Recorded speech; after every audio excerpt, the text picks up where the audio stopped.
शीश दिए पर सद्गुरु मिले फिर भी सस्ता जान। कलयुग केवल नाम आधारा, सुमर सुमर नर उतर ही पारा।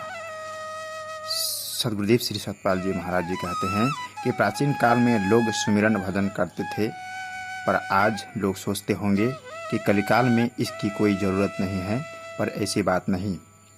सतयुग में जब लोगों को प्यास लगती होगी तो पानी ही पिया होगा। द्वापर युग में, त्रेता युग में जब प्यास लगी होगी तो पानी ही पिया होगा, और आज कलिकाल में इतने पेय होने के पश्चात भी अब व्यक्ति को प्यास लगती है तो पानी ही पिया जाता है। इसीलिए अनादिकाल से जब जब मानव भटका, बहिर्मुखी हो गया, तब तब अपने ध्येय से विचलित हो गया। जैसे आपने देखा होगा कि लोग चक्र बनाते हैं।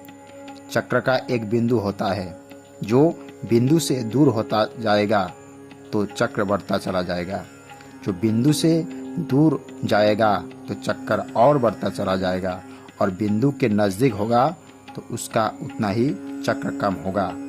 ठीक इसी प्रकार जो हमारा संसार का मूल बिंदु है, रुष्ठा है, जो ईश्वर है, उससे दूर होता चला जाएगा, उसका चक्र बढ़ता जाएगा, अशांति बढ़ती जाएगी, और जो उस बिंदु से जुड़ा रहेगा वह इस संसार चक्र से बच जाएगा।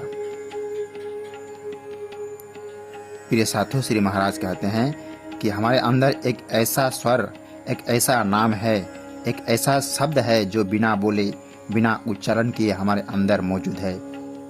इसी को संत कहते हैं, निर्बंधा बंधा रहे, बंधा निर्बंध होए, कर्म करे करता नहीं, कर्म कहावे सोए। प्रिय साथियों, आपको बता दें कि परमाराध्य श्री सदगुरुदेव श्री सतपाल जी महाराज जी का यह प्रवचन हंसादेश अप्रैल 1987 में प्रकाशित हुआ था।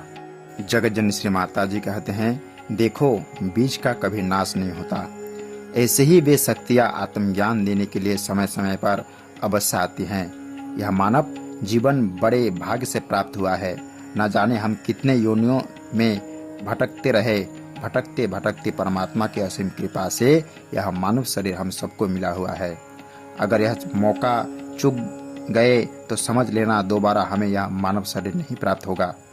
आज गुरु महाराज जी इस कलिकाल में उस नाम की चर्चा कर रहे हैं, तो आओ हम सब मिलके परमात्मा के नाम को जानें और जानकर अपनी आत्मा का कल्याण करें।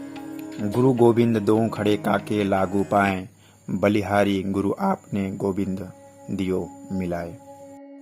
श्री महाराज जी कहते हैं, जिस प्रकार से मधुमक्खी भांति भांति के फूलों पर बैठकर उनके रस को, पराग को एकत्र कर शहद बनाती है, उसी प्रकार से सारे धर्म रूपी फूलों का जो सार तत्व है वह आत्मा की अनुभूति है, आत्मज्ञान है, अध्यात्मवाद है, और उस तत्वदर्शी रस को, अध्यात्मवाद को जीवन में अपनाना एवं उसका प्रचार करना ही मानव मात्र का धर्म है। यही वास्तविक मानव धर्म है।